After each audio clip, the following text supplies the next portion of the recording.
Ladies and gentlemen, welcome to Opera Theater St. Louis. The performance is about to begin, so please be sure that all pagers and cell phones have been switched off. Thank you, and we hope you will enjoy the opera.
gentle maiden dwelleth named Yum Yum. The word of Coco, in pity speak, oh speak, I pray you. Who are you who ask this question?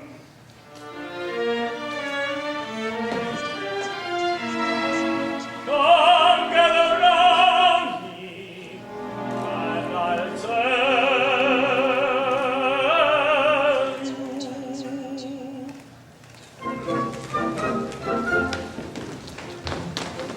A wandering minstrel, I, a thing of shreds and patches, of ballad songs and snatches, and dreamy lullaby. My catalogue is long through every fashion ranging, and to your humors changing, I tune my supple song, I tune my supple song. Are you in sentimental mood? I sigh with you. Oh, sorrow. On maiden's coldness do you brood? I do so too. Oh, sorrow, sorrow. I'll charm your willing ears with songs of lovers' fears, while sympathetic tears my cheeks bedew. Oh, sorrow, sorrow.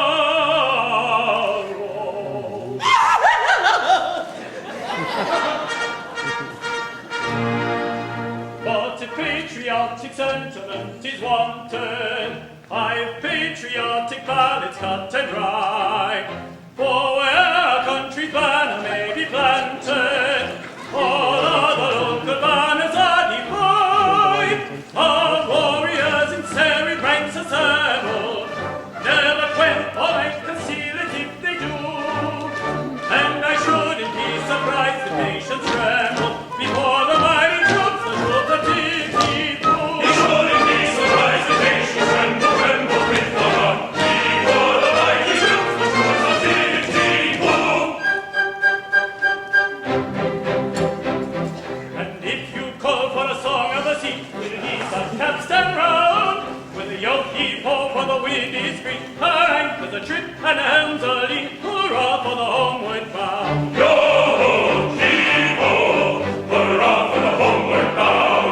To lay your loft in a howling breeze may tickle our landsmen's stays, but the happiest hour our sailor sees is when he's down at an inland town with his Nancy on his knees.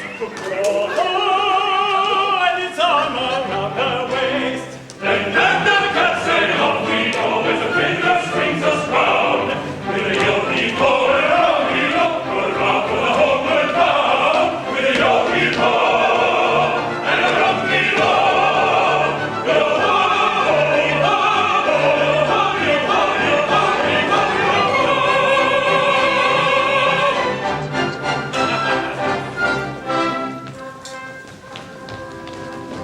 A wandering minstrel, I, a thing of shreds and patches, of ballad songs and snatches, and dreamy lullaby,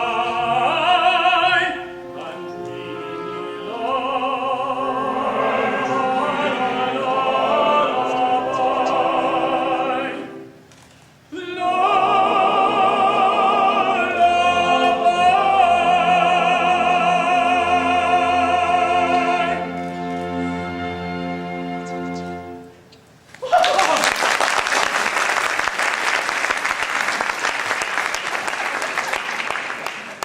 And what may be your business with Yum Yum? I'll tell you. A year ago, I was a member of the Titipu Town Band. It was my duty to take the cap round for contributions. While discharging this delicate office, I saw Yum Yum. We loved each other at once, but she was betrothed to her guardian, Coco, a cheap tailor, and I saw that my suit was hopeless. Overwhelmed with despair, I quitted the town. Judge of my delight when I heard a month ago that Coco had been condemned to death for flirting. I hurried back at once in the hope of finding Yum Yum at liberty to listen to my protestation. It is true that Coco was condemned to death for flirting, but he was reprieved at the last moment and raised to the exalted rank of Lord High Executioner under the following remarkable circumstances.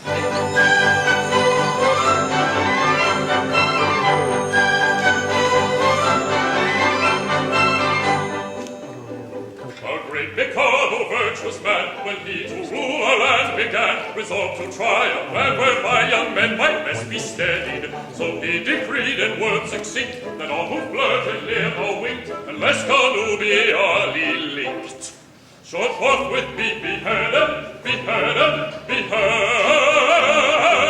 should forthwith be beheaded.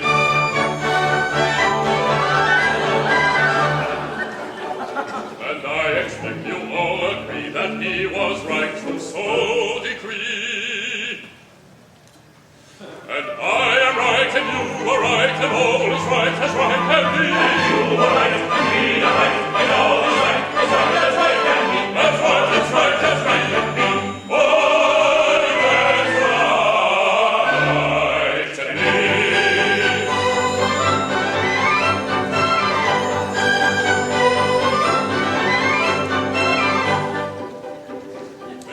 Decree, you'll understand, caused great dismay throughout the land. For young and bold and shy and bold were equally affected. The youth who winked the roving eye, who breathed a non-connubial sigh, was thereupon condemned to die. He usually objected, and he usually objected.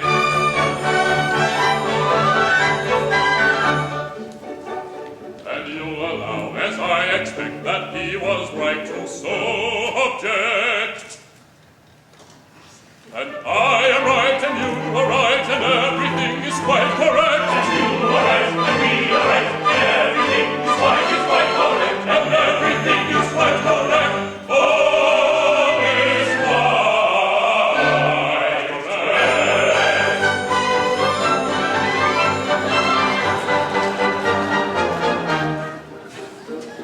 And so we straight let out on bail a convict from the county jail, whose head was next on some pretext condemned to be mown off, and made him headsman, for we said, who's next to be decapitated cannot cut off another's head until he's cut his own off, his own off, his own off, until he's cut his own off.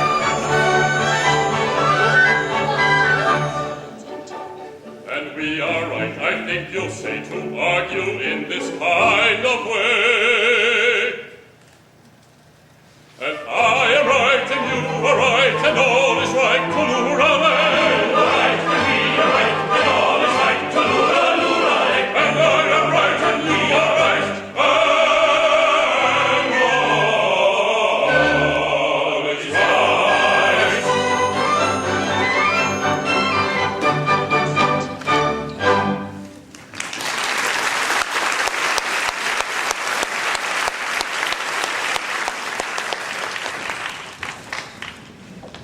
Coco, the cheap tailor, Lord High Executioner of Titty-Poo? Why, that's the highest rank a citizen can attain. It is. Our logical Mikado, seeing no moral difference between the dignified judge that condemns a criminal to die and the industrious mechanic that carries out the sentence, has rolled the two offices into one, and every judge is now his own executioner. But how good of you, for I see that you are a nobleman of the highest rank, to condescend to tell all of this to me, a mere strolling minstrel. Don't mention it. I am, in point of fact, a particularly haughty and exclusive person of pre-Adamite ancestral descent. You will understand this when I tell you that I can trace my ancestry back to a protoplasmal, primordial, atomic globule. Consequently, my family pride is something inconceivable. I can't help it. I was born sneering. But I struggle hard to overcome this defect. I mortify my pride continually. When all the great officers of state resigned in a body because they were too proud to serve under an ex-tailor, did I not unhesitatingly accept all of their posts at once? And the salaries attached to them. You did. Consequently, it is my degrading duty to have to serve this upstart as First Lord of the Treasury, Lord Chief Justice, Commander-in-Chief, Presidential Etymologist, Vice Presidential Cardiologist, House Speaker's Gynecologist, Lord High Admiral, Archbishop of Tiddipoo, Lord Mayor, acting and elect, all rolled into one, and at a salary, a poobah paid for his services. I, a salaried minion, but I do it. It revolts me, but I do it. And it does you credit. Oh, and I don't stop there. I also dine at cheap suburban parties for a moderate fee. I dance with middle-class people on reasonable terms. I accept refreshments at any hand, however lowly. I also retail state secrets at a very low figure.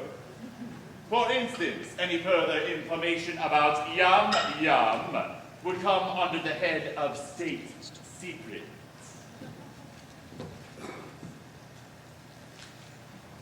Another insult, and I think a light one.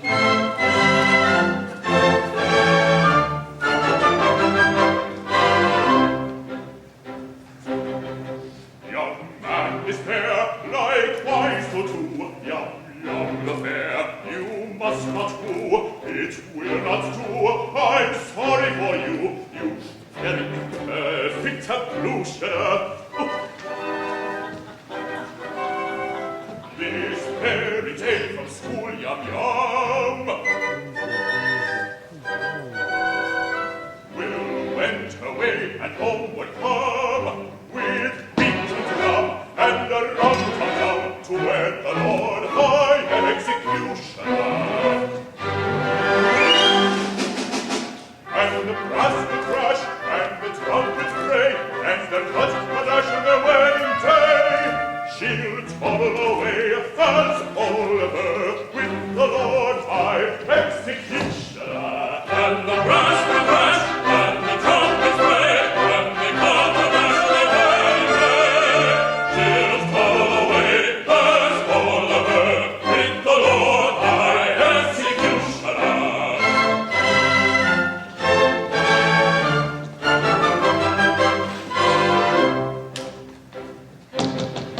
It's a hopeless case, as you may see, and in your place away I flee. But don't blame me, I'm sorry to be of your pleasure a diminutioner. They'll vow the pact extremely soon. In point of fact, this afternoon, her honeymoon with that buffoon at 7 commences, so you shall know. And the brass will crash, and the trumpets bray, and their cuts panache on their wedding day. She'll toddle away as Oliver with the Lord High Executioner. And the brass will crash, and the trumpets play, and the cut will dash on their wedding day. She'll toddle away as Oliver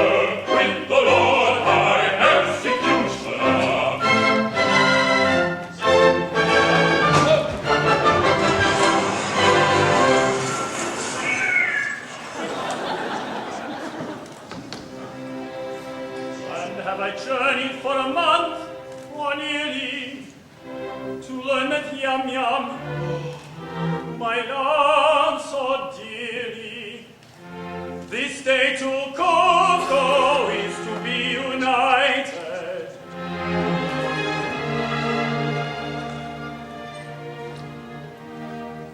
The fact appears to be as you've recited. But here he comes, equipped as suits his station. He'll give you any further information.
Taken from the county jail by a set of curious chances, liberated then on bail, on my own recognized answers, wafted by a favoring gale, as one sometimes is in trances, to a height that few can scale, save by long and weary dances, surely never had amaze. Under such like circumstances, so adventurous a tale which may rank with most romances, taken from the county jail, by such curious chances, surely never heard a tale so adventurous a tale. Defer to the Lord High Executioner.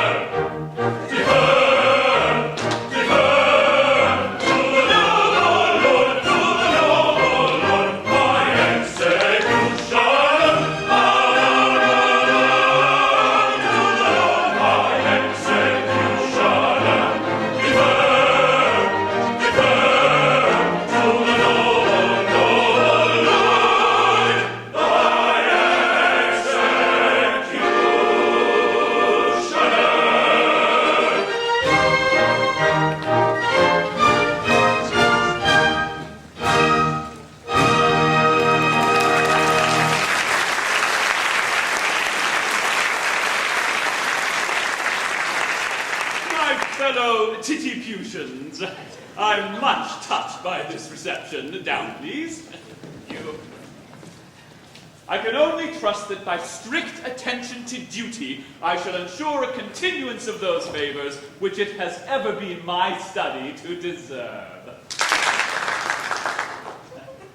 If I should ever be called upon to act professionally, I am happy to think that there will be no difficulty in finding plenty of people whose loss would be a distinct gain to society at large.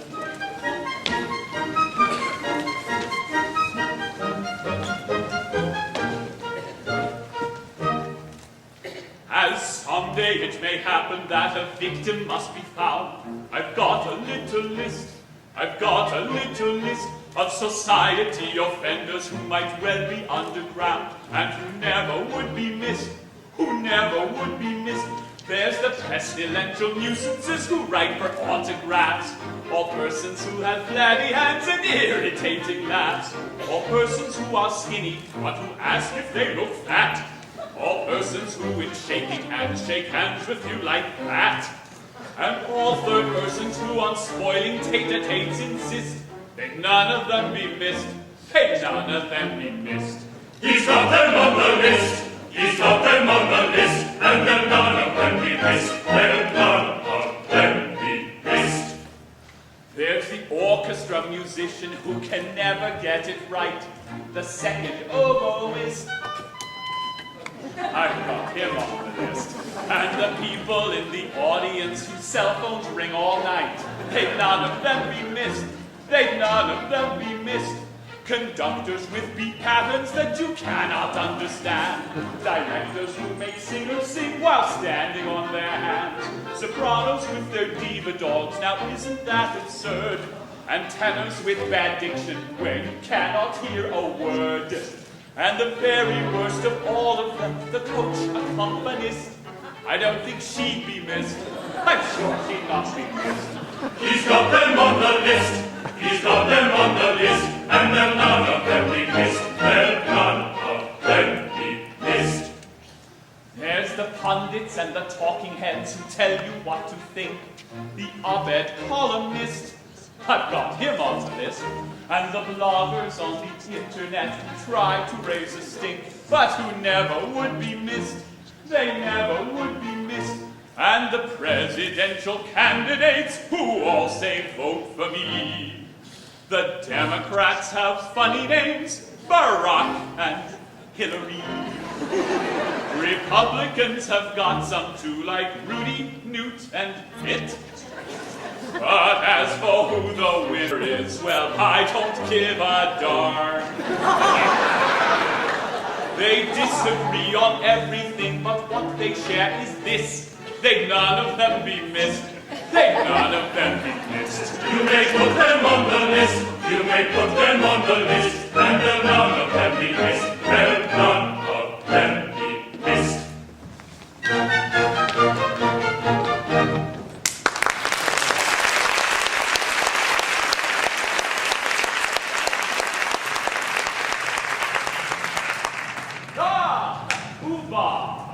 It seems that the festivities in connection with my approaching marriage must last a week. I should like to do it handsomely, and I want to consult you as to the amount I ought to spend upon them. Certainly, in which of my capacities, as First Lord of the Treasury, Lord Chamberlain, Attorney General, Chancellor of the Exchequer, Privy Purse, Private Secretary, or Vice Presidential Rifle Caddy? Well, suppose we say as private secretary. Speaking as private secretary, I should say that as the city will have to pay for it, don't stint yourself, do it well. Exactly, as the city will have to pay for it. That is your advice. As private secretary, of course, as Chancellor of the Exchequer, I am bound to see due economy is observed. Oh. But you said just now, don't stint yourself, do it well. As private secretary. And now you say that due economy must be observed. As Chancellor of the Exchequer. Oh, I see. Well, come over here where the Chancellor can't hear us.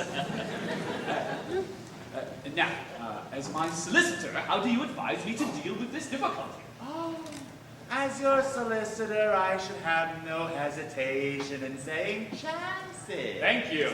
I will. If it were not that as Lord Chief Justice, I am bound to see the law is not violated. I see. Come over here where the Chief Justice can't hear us. Now, as First Lord of the Treasury. Well, as First Lord of the Treasury, I could propose a special vote that would cover all expenses. If it were not, as leader of the minority, it would be my duty to resist it tooth and nail. Of course, as Paymaster General, I could so cook the accounts that as Lord High Auditor, I would never discover the fraud. But as Archbishop of Titipu, it would be my duty to denounce my own dishonesty and turn myself in to my own custody as First Commissioner of Police. That's extremely awkward. Don't say that all these distinguished gentlemen couldn't be squared, but it is right to tell you they wouldn't be sufficiently degraded in their own estimation unless they are insulted with a very considerable bribe. The matter will have my careful consideration. Ooh!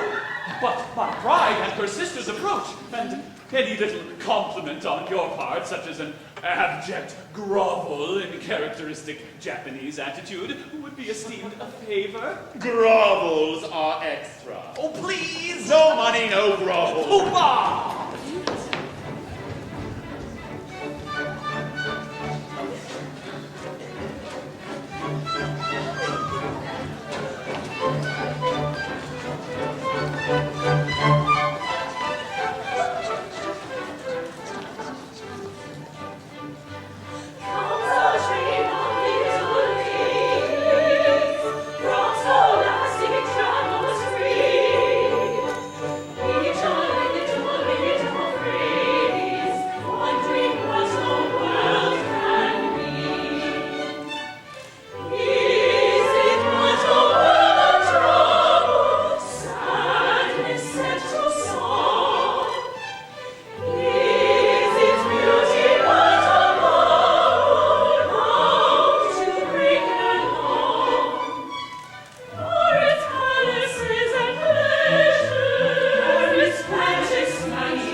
Well, that was the idea. It seems odd, doesn't it? It's rather peculiar. Oh, I expect it's all right. No need to be such a Puritan. Well, of course, I know nothing about these things, but I've no objection if it's usual. Oh, it's quite usual, eh, Lord Chamberlain? I have known it done.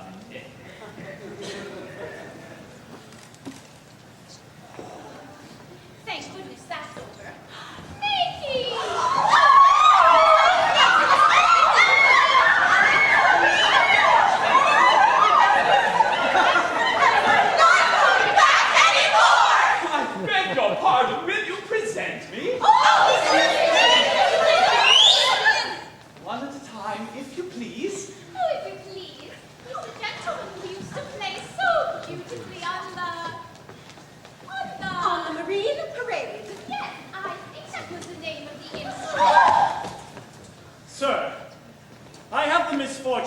your ward.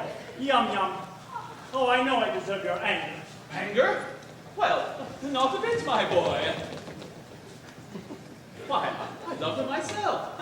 Charming little girl, isn't she? Pretty eyes, nice hair, taking little thing altogether. Very glad to hear my opinion backed by competent authority. Thank you very, very much. Goodbye. Take him away. What's Ow! I beg your pardon, but what is this? Oh! It's alive! Go away, little girls. Can't talk to little girls like you. Go away. There's dear. Allow me to present you, Pooh-Bah. These are my 3 wards. The one on the left is my bride-elect. What do you want me to do to them? Mind you, I will not kiss them. Oh, no. You shan't kiss them. A little bow, a mere nothing. You needn't mean it, you know. It goes against the grain. They are not young ladies. They are young persons. Make an effort. There's a good nobleman. Well, I shan't mean it.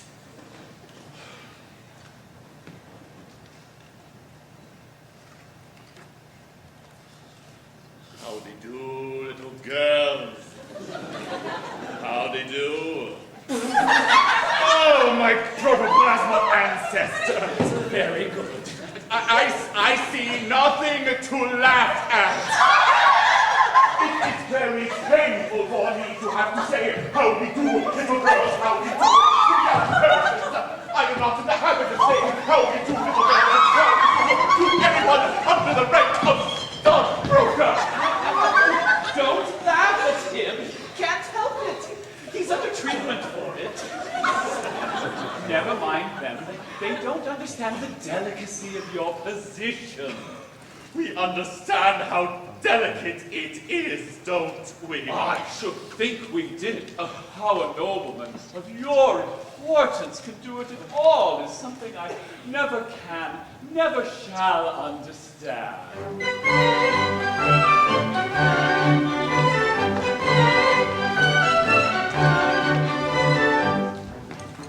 So please, so you're not regret if we have failed in etiquette.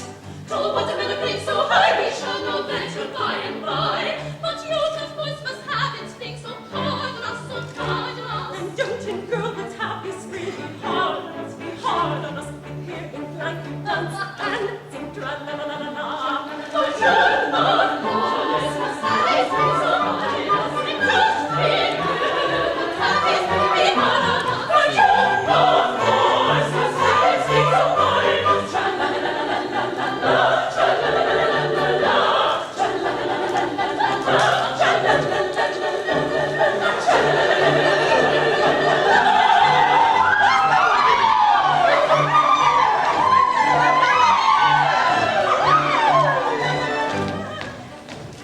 I think you want to recollect. You cannot show too much respect.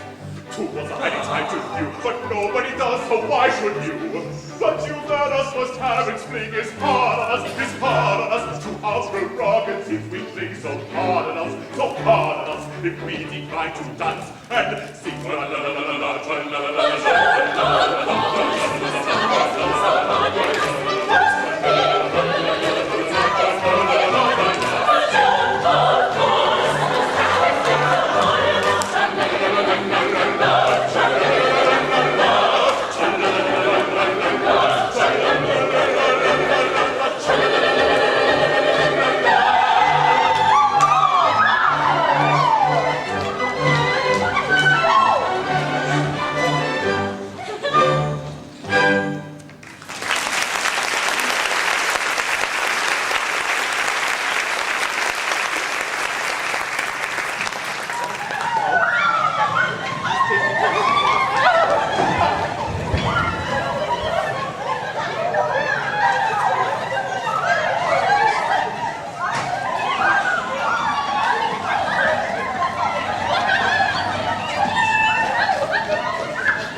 last we are alone.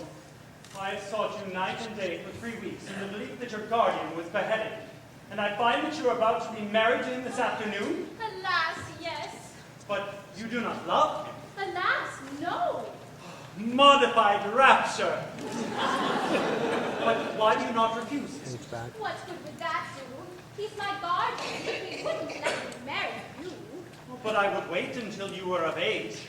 You forget that in Japan, girls do not arrive at years of discretion until they are 50. True.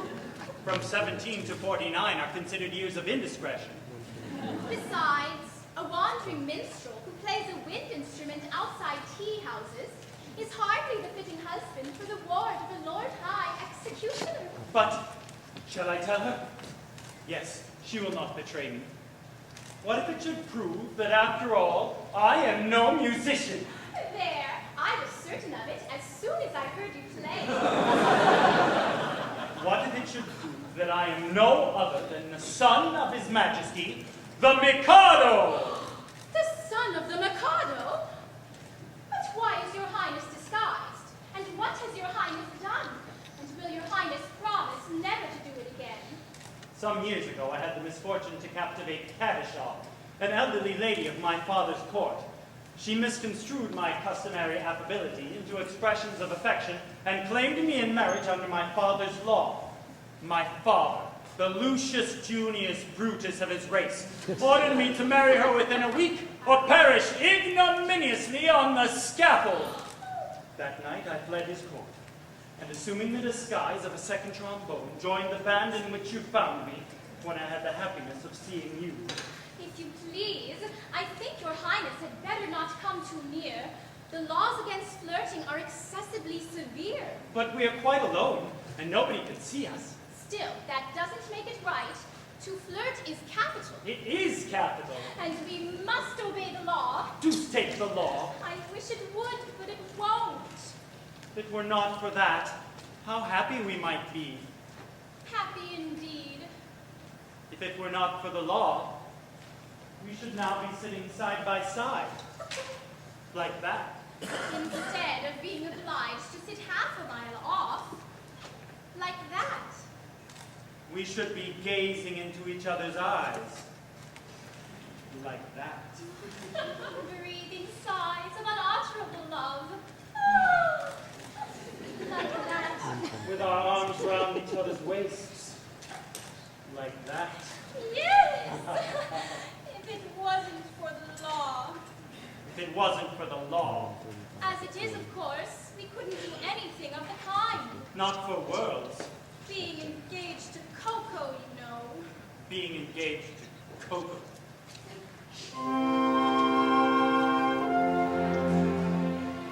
Were you not to Coco plighted, I would sing tender tone. Love one, let us be united, let us be each other's own. I would merge our rank and station, worldly sneers are not to us, and mark my admiration, I would kiss fondly thus. I would kiss thee fondly thus. But as I'm engaged to Coco to embrace with us before, which is the king of Choco, and so now I should get Coco. Coco, Coco, Coco, Coco, Coco. So in spite of all temptation, such a thing I not discuss, and on no consideration will I kiss you fondly thus. Will I kiss fondly thus? Let me make clear to you, this is what I'll never do. This, all this, all this, all this, this is what I'll never, never do. This, all this,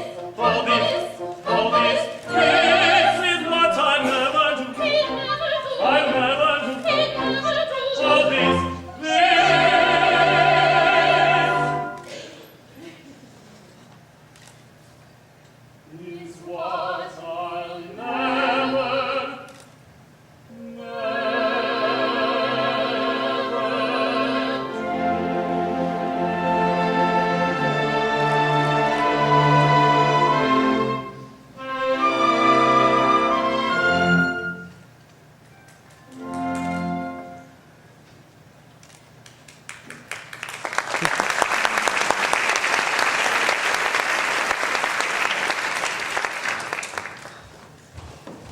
There she goes. To think how entirely my future happiness is wrapped up in that little parcel. Really, it hardly seems worthwhile. Oh, matrimony! Now then, what is it? Can't you see I'm soliloquizing? You have interrupted an apostrophe, sir. I am the bearer of a message from His Majesty, the Mikado. A message from the Mikado? What in the world can he have to say to me? Oh, here it is. I thought this would come sooner or later.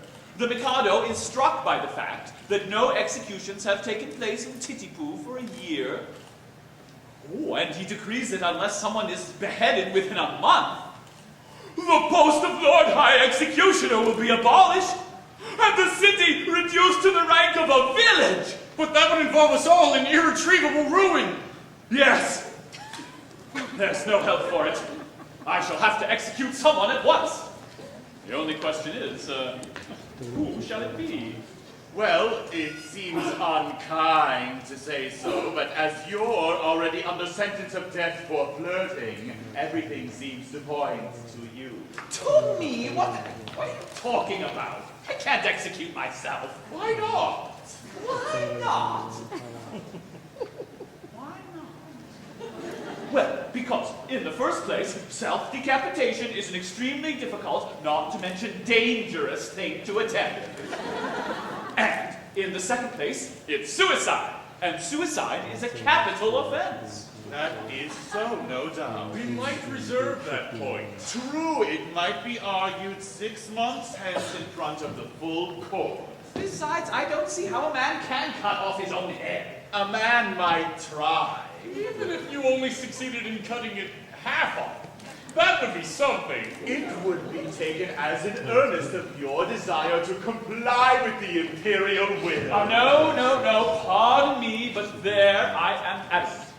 As official headsman, my reputation is at stake, and I cannot consent to embark on a professional operation unless I can see my way clear to a successful result. This professional conscientiousness is highly creditable to you, but it places us in a very awkward position. My good sir, the awkwardness of your position is grace itself compared to that of a man engaged in the act of cutting off his own head. I'm afraid that unless you obtain a substitute. Ooh, a substitute? Why, certainly, nothing easier. Pooh-Bah, I appoint you Lord High Substitute. I should be delighted. Such an appointment would realize my fondest dreams. But no, at any sacrifice, I must set bounds to my insatiable ambition.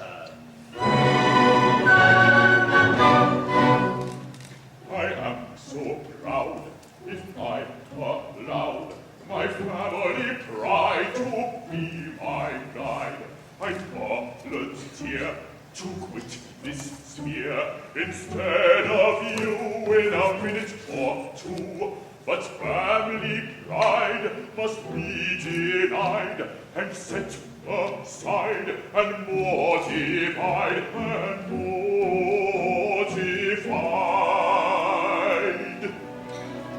My brain it teems with endless schemes both good and new for titty-boo, but if I fit the benefit that I refuse, the town will lose. Now every man to aid his plan must plot and plan as best he can. I heard one day day, a gentleman say that criminals who are cut in two can hardly feel the fatal steel, and so are slain without much pain. If this is true, it's jolly for you, your courage grew to bid us adieu. I am so proud, I played it high. I lost the day my sins were laid, and I too unfortunate. But if I made the benefit that I did the town would gaze, but now every man to make his plan must plot and plan as best he can. And so, although I'm ready to go, yet recollect were disrespected, I neglect to thus effect this game direct. So I object. And so, although I wish to go, and greatly pine to brightly shine, and take the line of the hero fine, with grief unkind, I must decline. And so, a friend, and oh, how much you care, I'm quite aware. It's your affair, yet I declare I'd take your share, but I don't much care. So I object your share, but I don't. So I object your share, but I don't. So I object your share, but I don't. So I object your I object. To sinners all of silence in a dock, in a pestilential prison with a lifelong lock, awaiting the sensation of a shock, from a cheap and chipping jumper on a big black clock. To sinners all of silence in a dock, in a pestilential prison with a lifelong lock, awaiting the sensation of a shock, from a cheap and chipping jumper on a big black clock. A lifelong lock, a shock, on a big black clock. To sinners all of silence in a pestilential prison and awaiting the sensation of a cheap and chipping jumper on a big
wonder, in my artless Japanese way, why is Mikado so much more attractive than anybody else in the whole world? Can this be vanity? No. Nature is lovely and rejoices in her loveliness. I am a child of nature and take after my mother.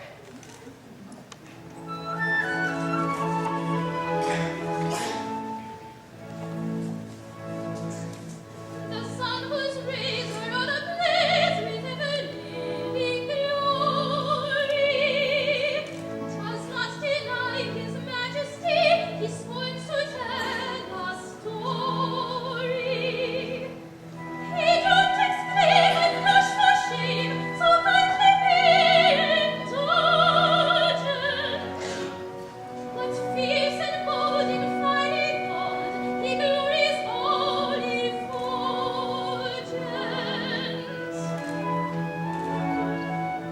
I mean to rule the earth as he the sky. We really know the sun and I. I mean to rule the earth as he the sky. We really know the sun and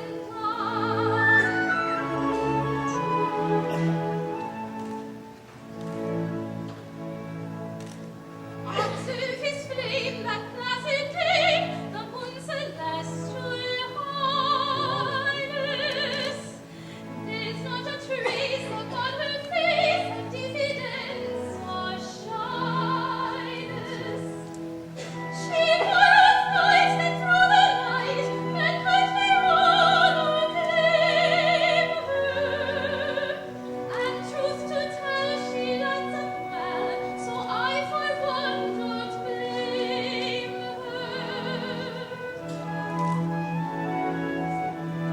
Of craving no mistake, we are not shy. We very wide awake, the moon and I. Of craving no mistake, we are not shy. We very wide awake, the moon and I.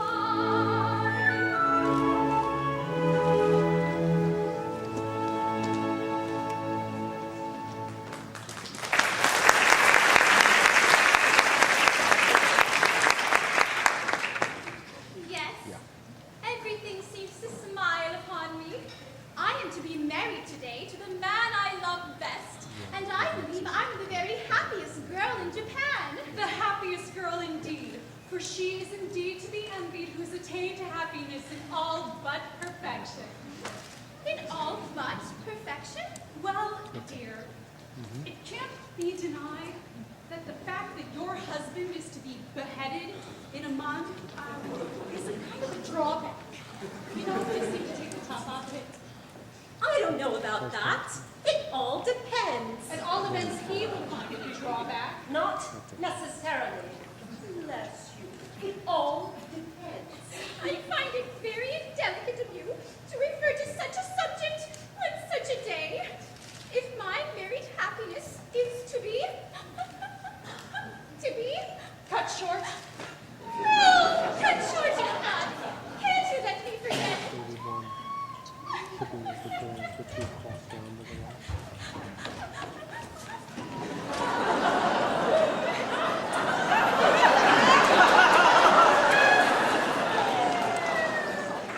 Yum Yum in tears, and on her wedding morn. They've been reminding me that in a month you're to be beheaded. Yes, we've been reminding her that you're to be beheaded. Oh, it's my dream.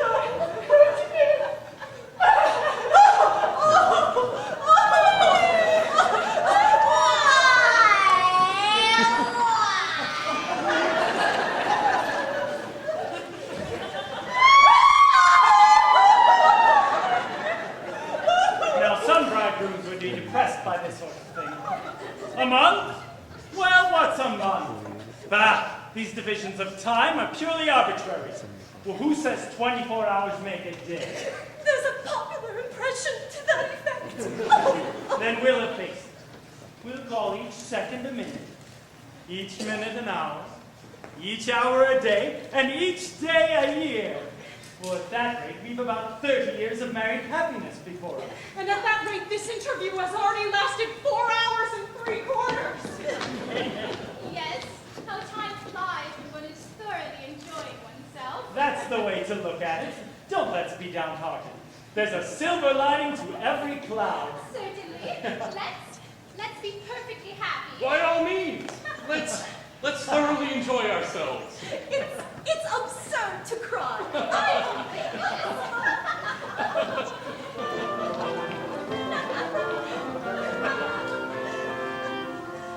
Rightly dawn's already day. Joyous how we give thee greeting, with her heart not fleeting. Fickle moment, really stay. Fickle moment, really stay. What though mortal joys be hollow? Pleasures come with sorrows follow. Though the Thompsons how they long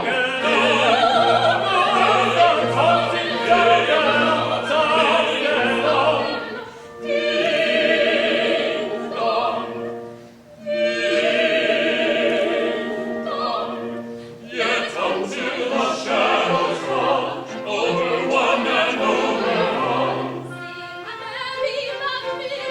Sing a merry madrigal, sing a merry madrigal. La la la la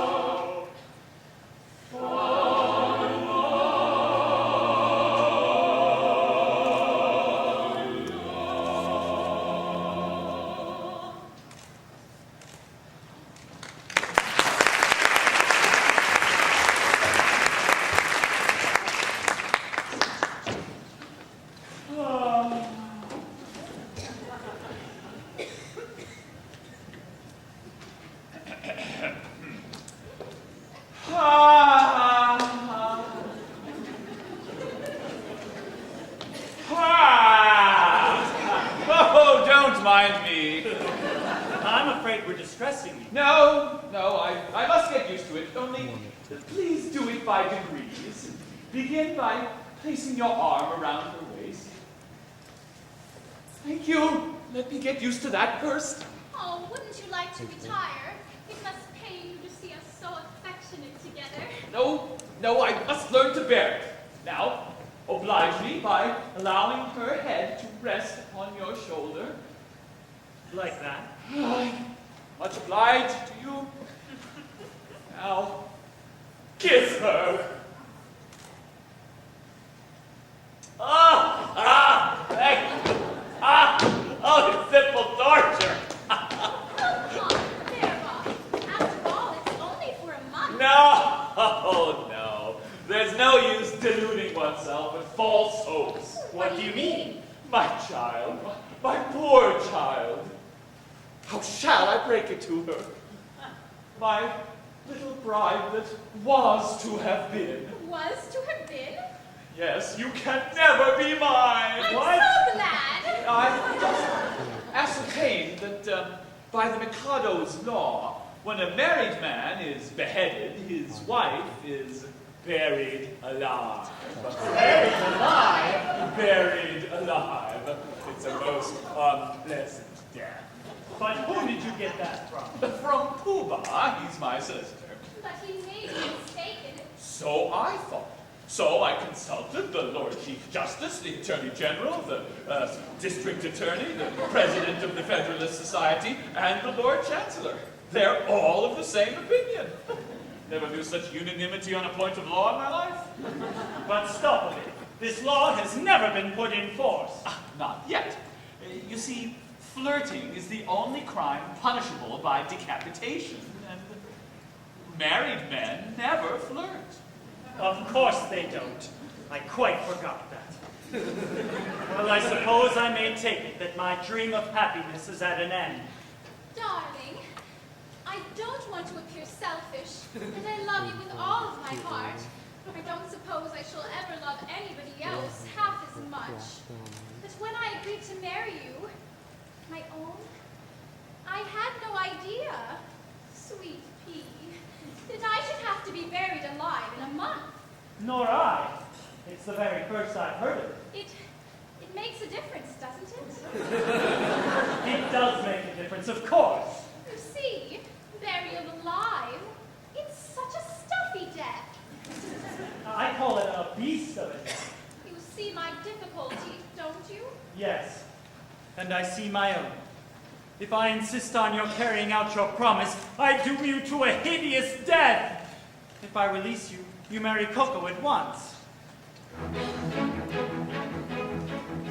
Here's how do you do, if I marry you. When your time has come to perish, then the maiden whom you cherish must be slaughtered too. Here's how do you do, here's how do you do. He's a pretty mess, in a month or less. I must die without a wedding, that the bitter tears I'm shedding witness my distress. Here's a pretty mess, here's a pretty mess. Here's the state of things, to her life she clings. Matrimonial devotion doesn't seem to suit her notion, burial it brings. Here's the state of things, here's the state of things. With the passion that's intense, I wish it bad or not, but the laws of common sense we ought to ignore. If what you say is true, she's dead to marry you. Here's a pretty state of things, here's pretty how we do. Here's a pretty state of things, a pretty state of things. Here's how we do. For if what I say is true, I cannot marry you. It's a pretty state of things. Here's a pretty howdy-do.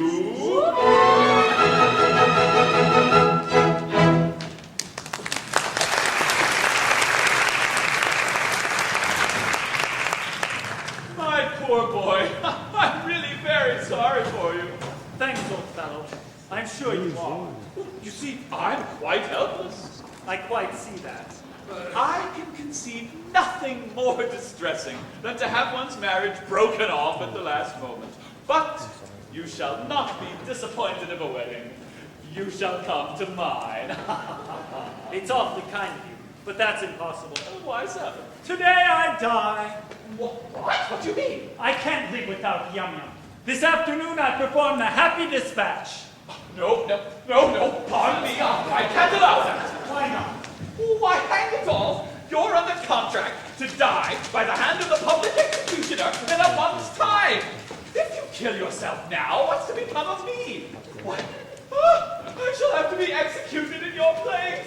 Well, it would certainly seem. Oh, now then, Lord Mayor, what is it? What? Oh, the Mikado! Yes. Oh, and his suite, yes. Are approaching the city, yes. And you're coming here? In 10 minutes! He's coming to see if his orders have been carried out. Now, look here, you know, this is getting serious. A bargain's a bargain, and really mustn't frustrate the ends of justice by killing yourself. As a man of honor and a gentleman, you are bound to die ignominiously at the hands of the public executioner. Very well, then. Behead me. What, now? Certainly. At once. Chop it off! Chop it off! Sir, I don't go about prepared to behead gentlemen at a moment's notice. I've never even killed a bluebottle. Still, as Lord High Executioner. Good sir, as Lord High Executioner, I've got to behead him in a month. Well, I'm not ready yet. I don't know how it's done. I'm going to take lessons. I mean to start with a guinea pig and work my way up through the animal kingdom until I arrive at a second trombone. You don't suppose that, as a humane man, I'd have accepted the post of Lord High Executioner if I hadn't thought the duties purely nominal? I can't kill you. I can't kill anything. I can't kill anybody. Come, my poor Why? Come, my poor fellow. We all have unpleasant duties to discharge at times. After all, what is it? If I don't mind, why should you? Remember, sooner or later it must be done. Must it? I'm not so sure about that. What do you mean?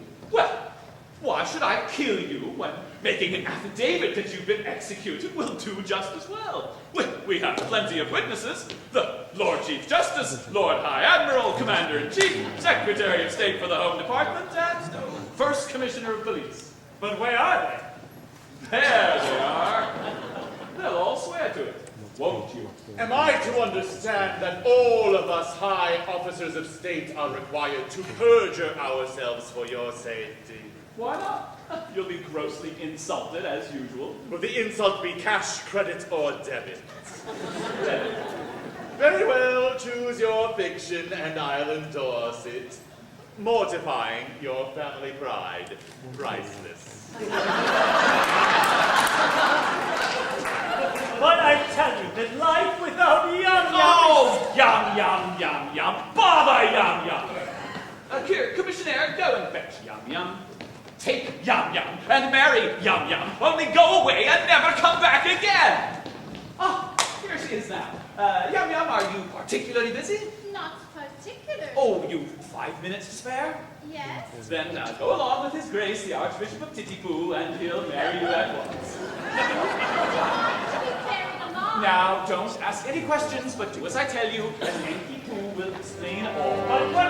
Not for worlds! Here comes the Mikado, no doubt to ascertain whether I've carried out his decree, and if he finds you alive, I shall have the greatest difficulty in persuading him that I've beheaded you. Hostling that, why here he comes!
From every kind of man obedience I expect, and the Emperor of Japan. And I'm his daughter-in-law elect. He'll marry his son, he's only got one, to his daughter-in-law elect. My morals have been declared particularly correct. But they're nothing at all compared with those of his daughter-in-law elect. Bow to his daughter-in-law elect. Bow to his daughter-in-law elect.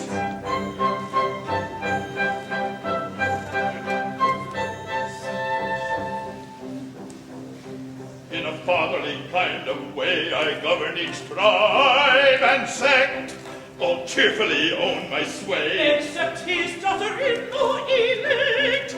As tough as a bone with a will of their own is his daughter-in-law elect. My nature is love and life, my freedom from all defect. Is insignificant quite compared with his daughter-in-law elect. Bow to his daughter-in-law elect. Bow to his daughter-in-law elect.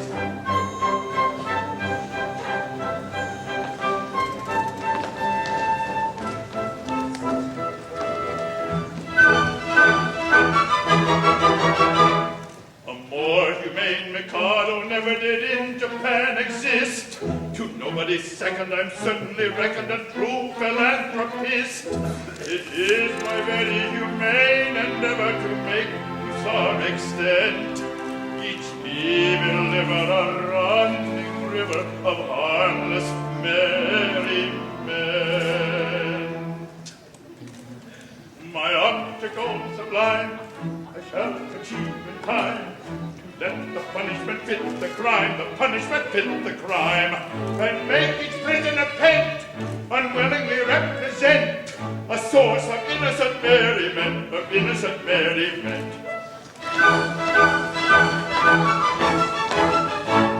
All prosy, dull society sinners who chatter and bleat and bore are sent to hear sermons from mystical Germans who preach from 10 till 4. The amateur tenor whose vocal villainies all desire to shirk shall during off hours exhibit his powers to Madame Tussauds waxwork. The lady who dyes a chemical yellow or stains a gray hair puce or pinches a figure is painted with vigor with permanent walnut juice. The idiot who in railway carriages scribbles on window panes, we only suffer to ride on the buffer between two Metro-Link trains. My optical sublime I shall achieve in time to let the punishment fit the crime, the punishment fit the crime, and make each prisoner pent, unwillingly represent a source of innocent merriment, of innocent merriment.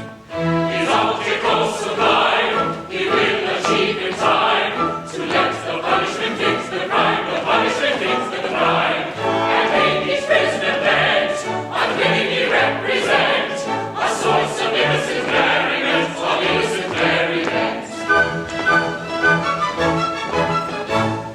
The advertising quack who wearies with tales of countless cures, his teeth I've enacted shall all be extracted by terrified amateurs. The hip-hop singer attends a series of masses, fugues, and ops.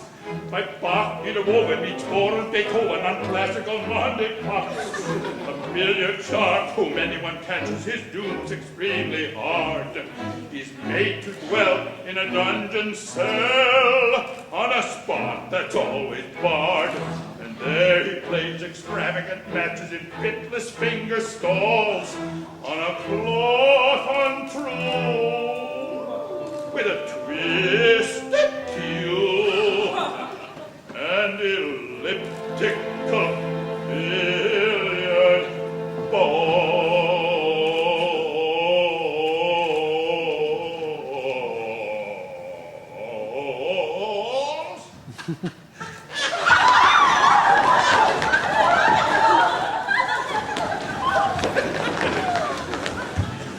My optical sublime I shall achieve in time. Let the punishment fit the crime, the punishment fit the crime, and make each prisoner pent, unwillingly represent a source of innocent merriment, of innocent merriment. His optical sublime, he will achieve in time to let the punishment fit the crime, the punishment fit the crime, and make each prisoner pent, unwillingly represent a source of innocent merriment, of innocent merriment.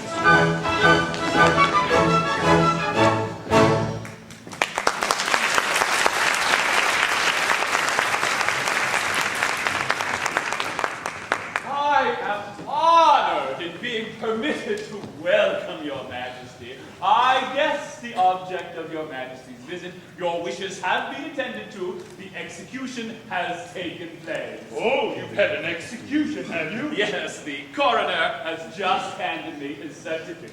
I am the coroner. And this is the certificate of his death.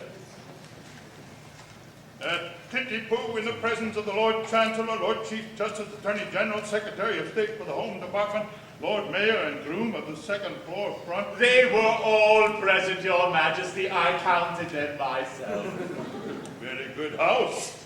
I wish I had been in time for the performance. Oh, a tough fellow he was, too. A man of gigantic strength.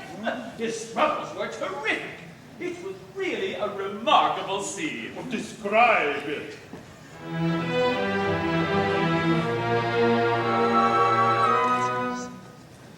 The criminal cried as he dropped him down in a state of wild alarm. With a frightful, frantic, fearful frown, I bared my big right arm. I seized him by his little pigtail, and on his knees fell he. As he squirmed and struggled and gurgled and goggled, I drew my sneaker steed. My sneaker steed. Oh, never shall I forget the cry or shriek that shrieked me. As I gnashed my teeth, when from its sheath I drew my sneaker steed. Reload it when he can himself untrue or round the stairs. He always tries to martyrize, and every time he fails. He shivered and shook as he gave the sign, the stroke he didn't deserve. When all of a sudden his eye met mine, and it seemed to brace his nerve. For he nodded his head and kissed his hand, and he whistled and air did he. As the saber drew, cut cleanly through his cervical vertebrae. His vertebrae.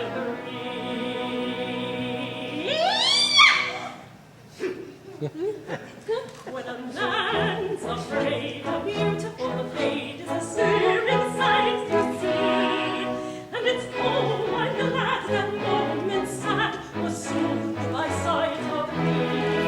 The terrible tale you can't assail with truth which might agrees. Their taste exact for faultless acts amounts to a disease. Now, though you'd have said that head was dead, for its owner dead was he. It stood on its neck with a smile well-bred, and it bowed 3 times to me. It was none of your impudent offhand nods, but as humble as could be. For it clearly knew the deference due to a man of pedigree. Of pedigree. And its own high bow, this deathly bow, was a touching sight to see. Though drunkless yet, it couldn't forget the deference due to me. His haughty youth, he speaks the truth whenever he finds it pays. And in this case, it all took place exactly as he says. Exactly as they say.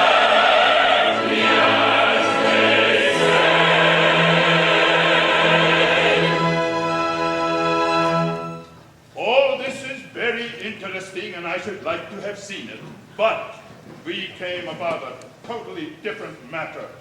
A year ago, my son, the heir to the throne of Japan, bolted from our imperial court. Indeed. Had he any reason to be dissatisfied with his position? None whatever. On the contrary, I was going to marry him. Yet he fled. I am surprised that he should have fled from one so lovely. That's not true. No. You know that I am not beautiful because my face is plain. But you know nothing. You are still unenlightened. Learn, then, that it is not in the face alone that beauty is to be sought. My face is unattractive. It is. But I have a left shoulder blade that is a miracle of loveliness. People come miles to see it. My right elbow has a fascination that few can resist. Allow me. It is on view Tuesdays and Fridays upon presentation of visiting card. As for my circulation, it is the largest in the world. And yet he fled. And is now masquerading in this town disguised as a second trombone. A second trombone! Yes. Would it be troubling you too much if I asked you to produce him? He goes by the name of Nanky Poo! Nanky Poo.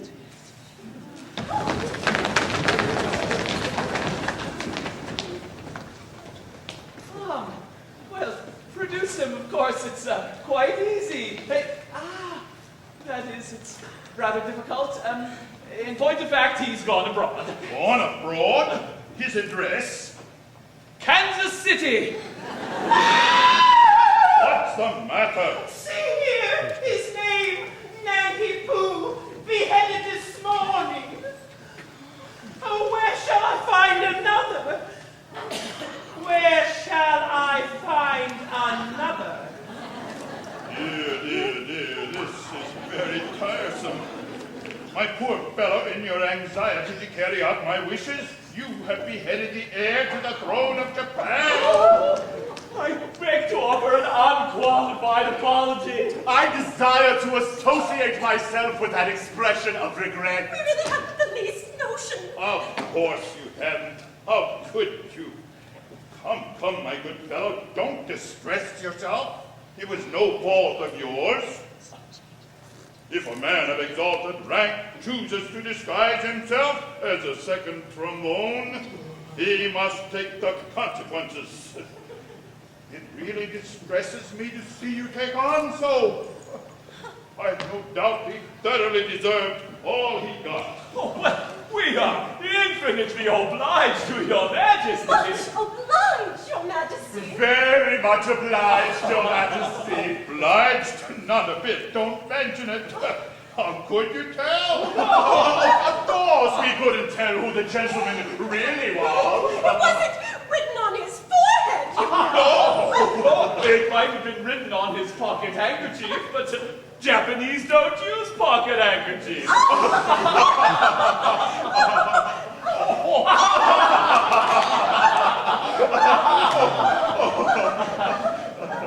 I forget the punishment for compassing the death of the heir apparent.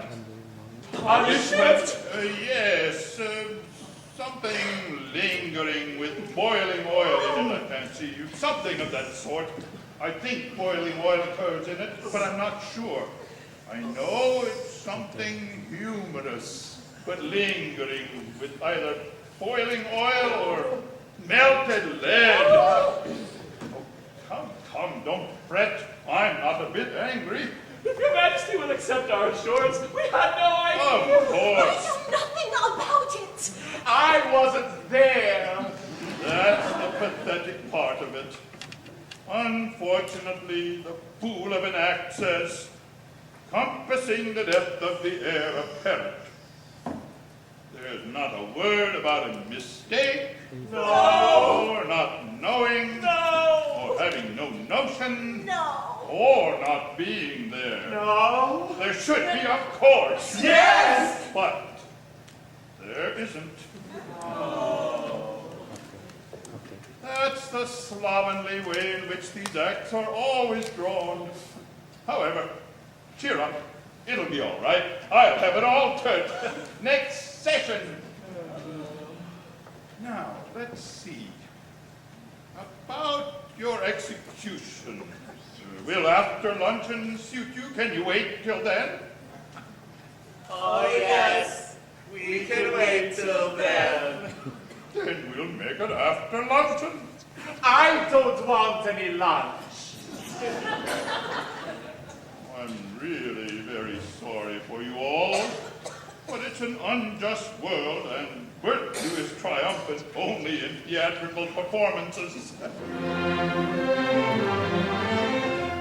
See how the fates their gifts allot, for A is happy, B is not, yet B is worthy, I dare say, of more prosperity than A.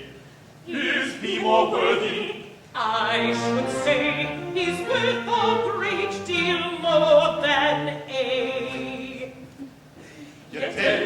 happy, oh so happy, laughing, papa, chapping, papa, nectar, puffing, papa, papa, ever joyous, ever gay, happy, undeserving gay, ever joyous, ever gay, happy, undeserving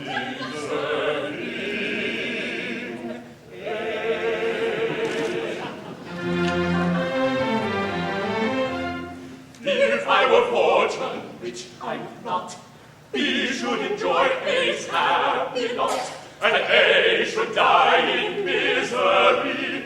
That is assuming I am B. But should A perish, that should be, of course, assuming I am B.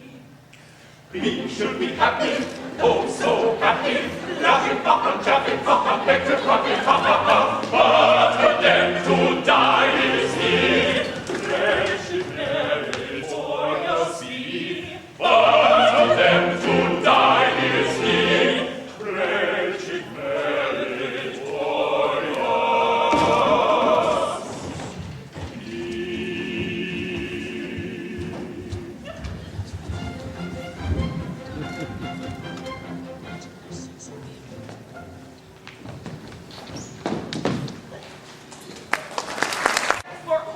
Go away, sir! How dare you! Am I never to be permitted to soliloquize? Well, go on. Don't mind me. What are you doing with that rope? I'm about to terminate an unendurable existence. Terminate your existence. Nonsense. What for? Because you are going to marry the girl I adore. Nonsense, sir. I won't permit it. I am a humane man. And if you attempt anything of the kind, I shall order your instant arrest. Come, sir. Desist at once, or I summon my guard. That's absurd. If you attempt to raise an alarm, I'll throw myself in front of a train. The nearest train is miles from here in Moscow. In that case, I'll instantly perform the happy dispatch with this dagger. No, stop. This is horrible. Why? What? No. You cold-blooded scoundrel. Do you realize that by killing yourself, you're committing a crime which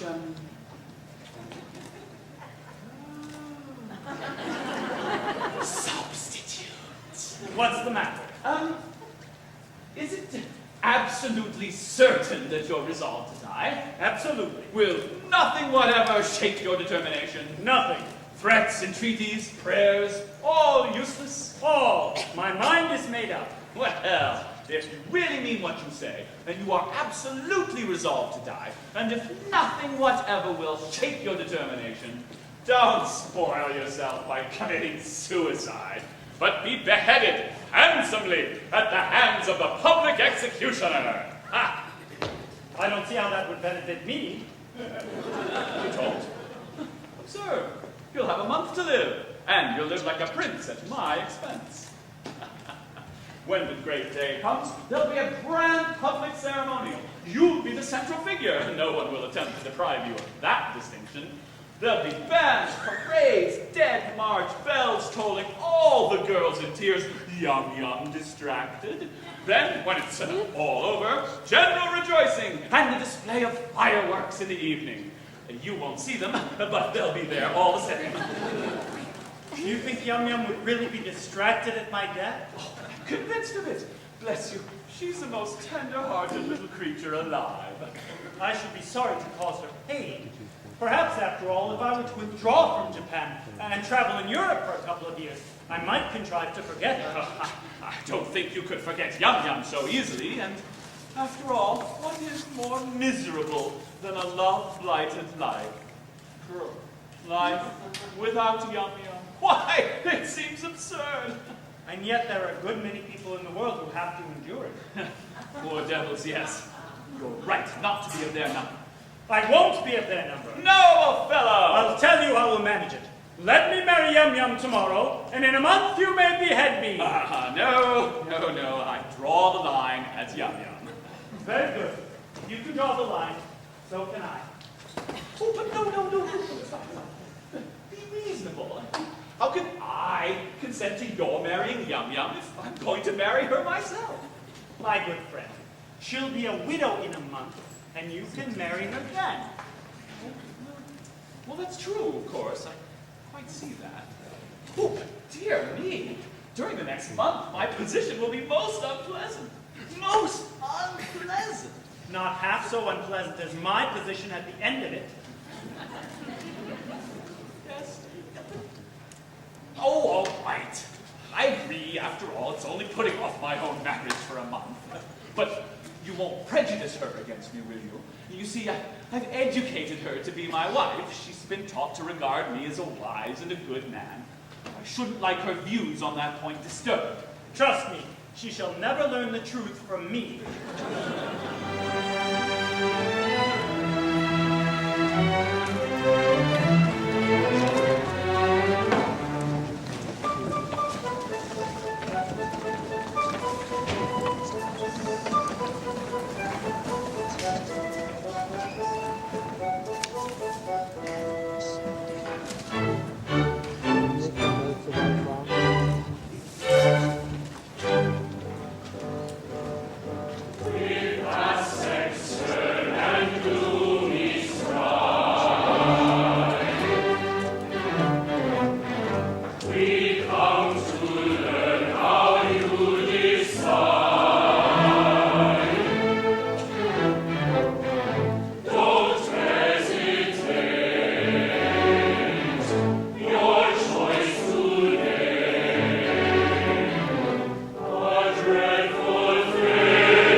Congratulate me, gentlemen, I found a volunteer.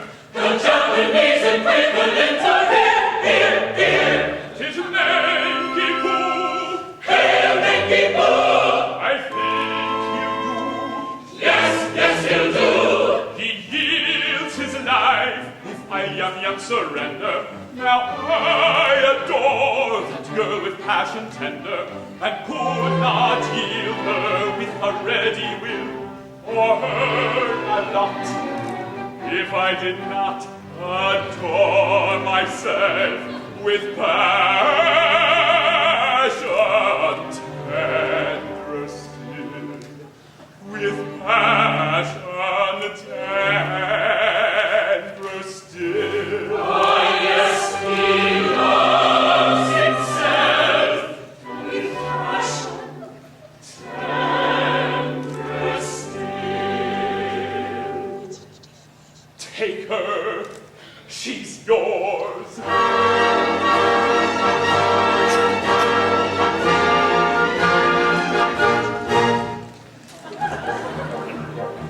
The threatened cloud has passed away. Oh, the night may come too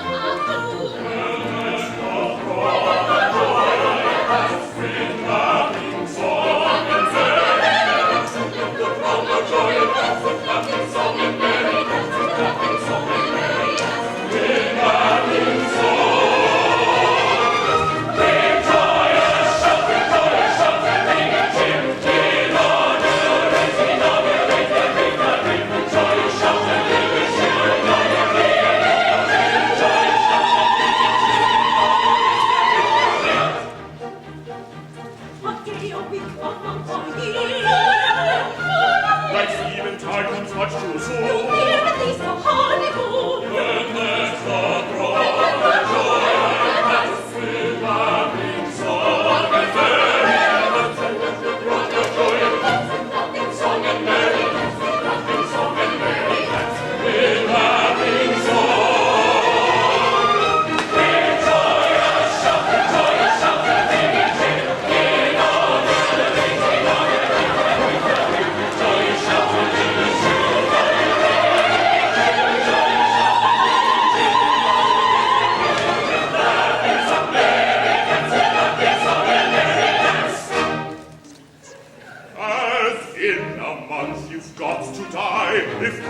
Mikado tells us true. 'Twere empty compliment to cry, long life to Nanky-Poo. But as 1 month you've got to live as fellow citizen, this toast of 3 times 3 will give long life.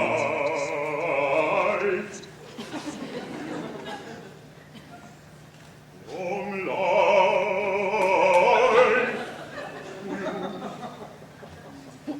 Long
one, this insult you shall rue.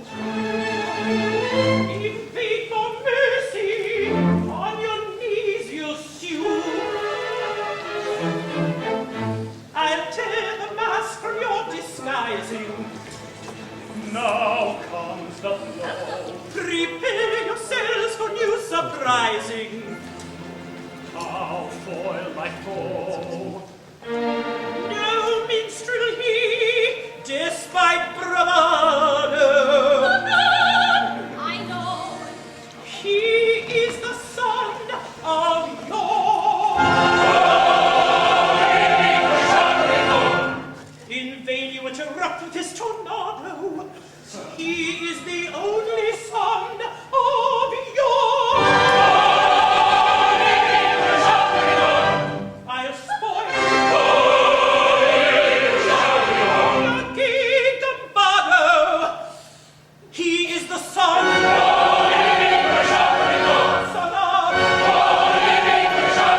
the son of your.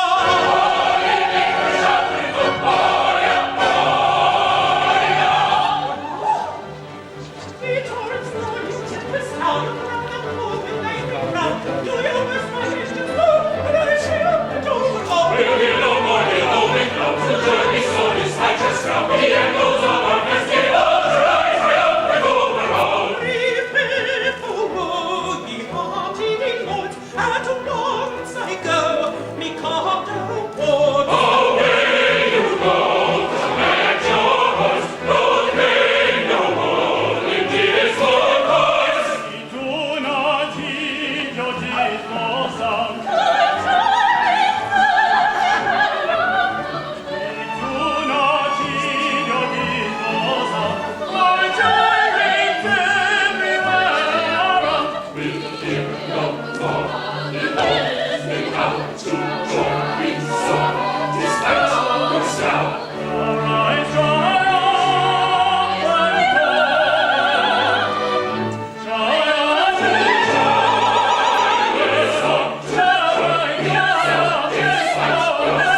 My wrongs with vengeance shall be crowned.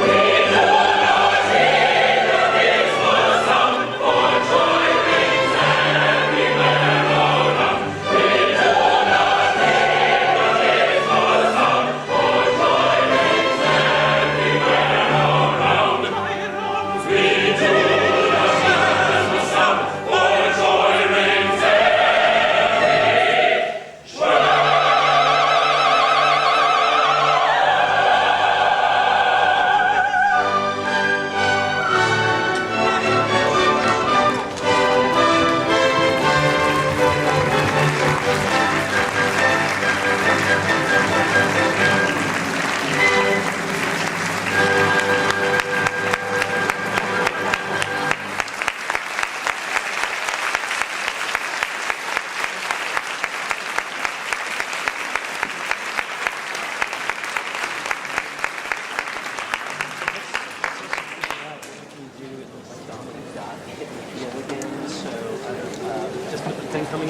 Oh, and you're no better than he is with your cock and a bull story about catching his eye and whistling in air. Oh, but that's so like you. You must put in your oar. But what about you and your big right arm? Yes, and your snickersnee.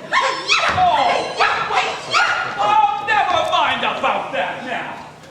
There's only one thing to be done. Nanky Poo hasn't left yet. He must come to life again at once. Ah, here he is. Nanky Poo, I have good news for you. You're reprieved. Oh, it's too late. I'm a dead man, and I'm off for my honeymoon. Nonsense! A terrible thing has just happened. It seems that you're the son of the Mikado. Yes, but that happened some time ago. Is this a time for airy persiflage? Your father is here, and with Katisha. My father? And with Katisha? Yes, he wants you particularly. So does she. Oh, but he's married now.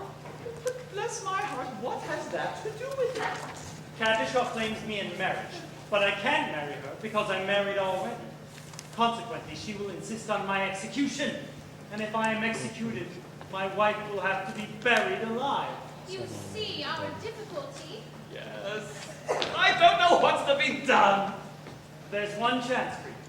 If you could persuade Kadisha to marry you, she would have no further claim on me.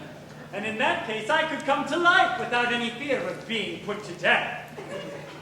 I?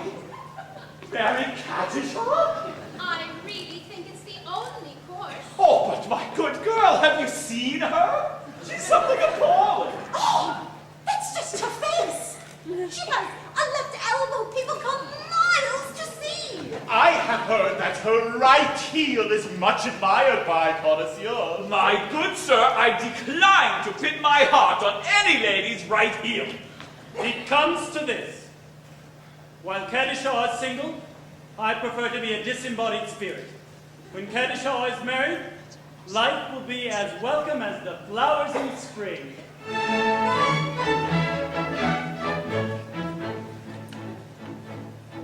The flowers that bloom in the spring, tra-la, bring promise of merry sunshine.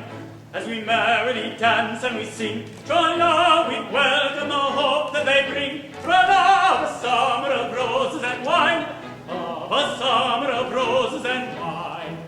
And that's what we mean when we say that nothing is welcome as flowers that bloom in the spring. Tra-la-la-la-la, la-la-la-la, flowers that bloom in the spring. Tra-la-la-la-la, tra-la-la-la-la, tra-la-la-la-la.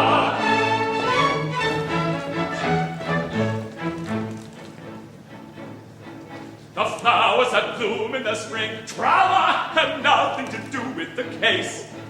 I've got to take under my wing, tra-la, a most unattractive old thing, tra-la, with a caricature of a face, with a caricature of a face.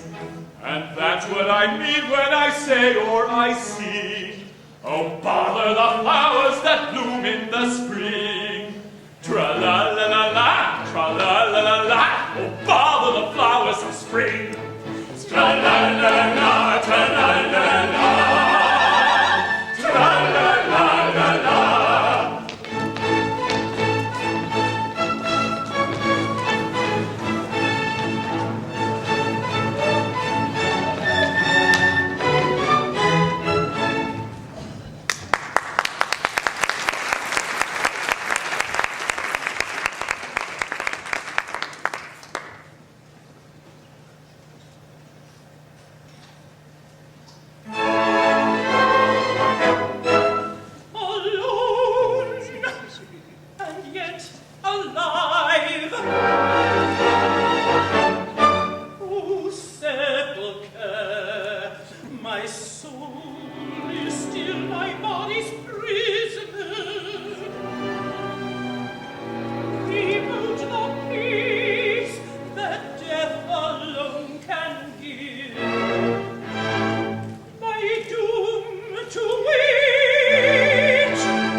Hearts do not break, they sting and ache, for old love's sake, but do not die.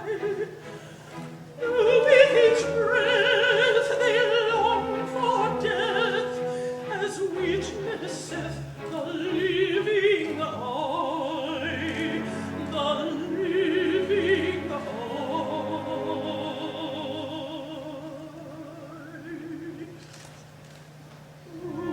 Living eye, come tell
Katisha! Ah! The miscreant who robbed me of my love. But vengeance pursues. They are heating the cauldron. Katisha, behold the suppliant at your feet. Katisha, mercy! Mercy! Have you mercy on him? See here, you have slain my love. He did not love me, but he would have loved me in time. I am an acquired taste. Only the educated palate can appreciate me. I was educating his palate when he left me. Well, he is dead, and where shall I find another? It takes years to train a man to love me. Am I to go through the weary round again, and at the same time implore mercy for you, who have robbed me of my prey? I mean my pupil. Just when his education was on the point of completion. Oh, where shall I find another? Here. Here. What? Katisha, for years I have loved you with a white-hot passion that is slowly but surely consuming my very vitals. Shrink not from me. If there is aught of woman's mercy in your heart, turn not away from a lovesick suppliant whose every fiber thrills at your tiniest touch. True it is that under a poor mask of disgust, I have endeavored to conceal the passion whose fires are broiling the soul within me. But no! The fire will not be smothered. It defies all attempts at extinction, and, breaking forth all the more eagerly for its long restraint, declares itself with words that will not be weighed, that cannot be schooled, that should not be too severely criticized. Katisha, I dare not hope for your love, but I will not live without it, darling! You, whose hands still reek with the blood of my betrothed, dare to address words of passion to the woman you have so foully wronged. I do. Accept my love, or I perish on the spot. Go to, who knows so well as I that no one ever yet died of a broken heart. Consumption, yes. Broken heart, no. But you know not what you say. Listen.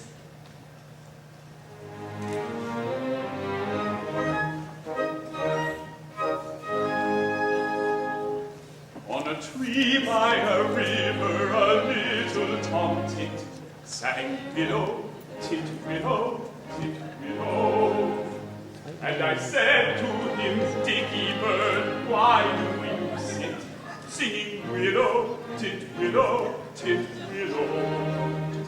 Is it weakness of intellect, birdie, I cried, or a rather tough worm in your little inside? With a shake of his poor little head, he replied, oh, willow, tit willow, tit willow.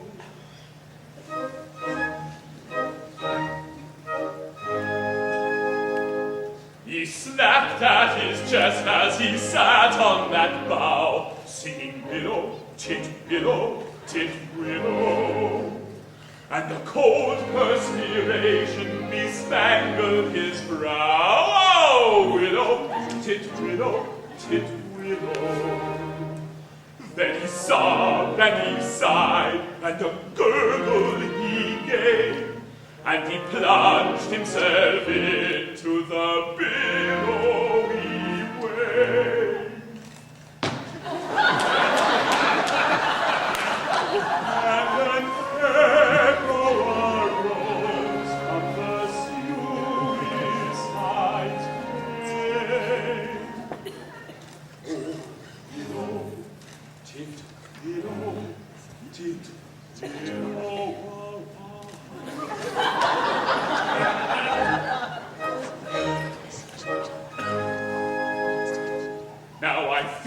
just as sure as I'm sure that my name isn't Willow, Titwillow, Titwillow.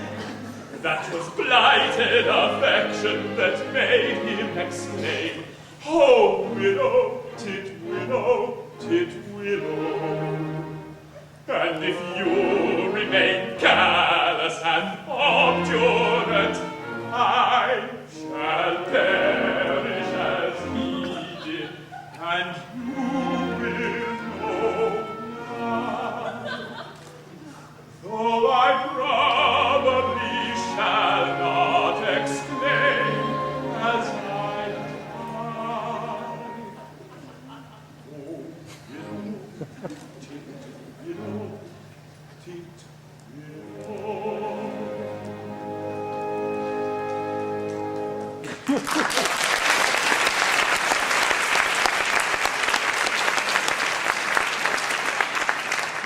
Did he really die of love? He really did.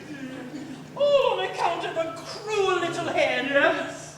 Poor little chap. It's an affecting tale, and quite true. I knew the bird intimately. Did you? He must have been very fond of her. His devotion was something extraordinary. Poor little chap. And if I refuse you, will you go and do the same? At once! Oh no, you mustn't anything but that! Oh, I'm a silly little goose, aren't I? And you won't hate me because I'm just a little teeny wee bit bloodthirsty, will you? Hate you? Why, Katisha, is there not beauty even in bloodthirstiness? My idea exactly. There is beauty in the bellow of the blast. There is grandeur in the growling of the gale. There is eloquent outpouring when the lion is roaring and the tiger is lashing of his tail. Yes, I like to see a tiger on the Congo or the Niger, and especially when lashing of his tail. Volcanoes have a splendor that is grim, and earthquakes only terrify the don'ts. But to people scientific, there is nothing that's terrific in a falling of a flight of thunderbolts. Yes, in spite of all my meekness, if I have a little weakness, it's a passion for a flight of thunderbolts. If that is so, sing derry down, derry is Evelyn, derry on tastes are one. Away we go, and merrily, merry no toddling, terry till day is done.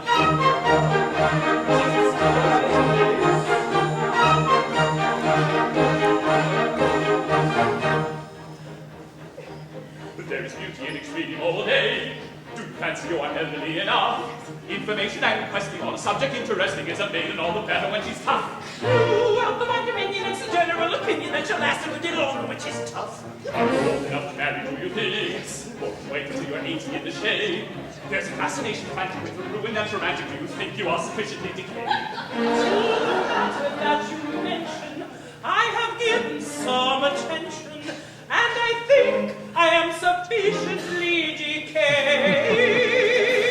If that is so, sing derry down, derry is Evelyn, derry our texts are one. Away we'll go, and merrily, merry no toddling, terry till day is done. If that is so, sing derry down, derry is Evelyn, derry our texts are one. Away we'll go, and merrily, merry no toddling, terry till day is done. Sing derry down, derry will merrily, merry no toddling, terry till day is done.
lunch and we're quite ready. Have all the painful preparations been made? Your Majesty, all is prepared. Then produce the unfortunate gentleman and his two well-meaning but misguided accomplices. Mercy for Coco! Mercy for Pitty Sing! Mercy even for Pooh-Bah! I beg your pardon. I don't think I quite caught that remark. Mercy even for Pooh-Bah! My husband it was to have been is dead, and I have just married this miserable creature. Oh, you've not been long about it. But we were married before the registrar. I am the registrar. I see. But my difficulty is that as you have slain the heir apparent... The heir apparent is not slain. Bless my heart, my son. And your daughter-in-law elected. Traitor! You have deceived me!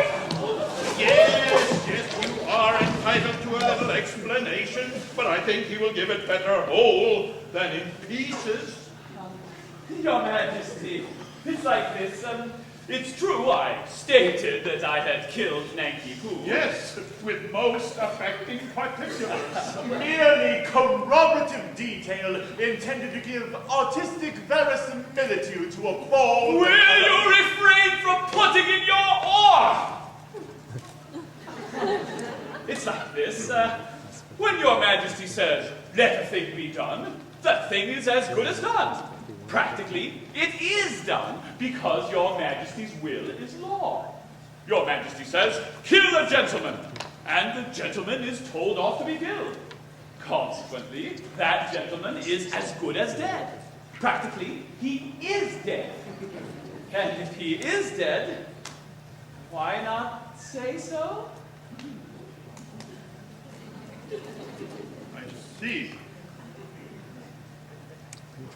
Nothing could possibly be more satisfactory.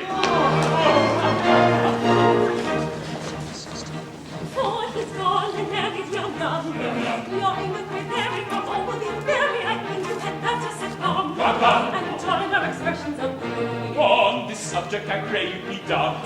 Your notions, though many, are not worth a penny. The word for your guidance is mum. You've a very good bargain. On this subject we pray you be dumb. We think you had better succumb. You'll find there are many who went for a penny, who went for a penny. There are lots of good fish in the sea. There are lots of good fish in the sea. There's lots of good fish in the sea. There's lots of good fish in the sea, in the sea, in the sea, in the sea, in the sea. The wretched flowers pass away. Oh, and I think of When there's no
10 minutes in. Ready for sure. Right on it. Right on it.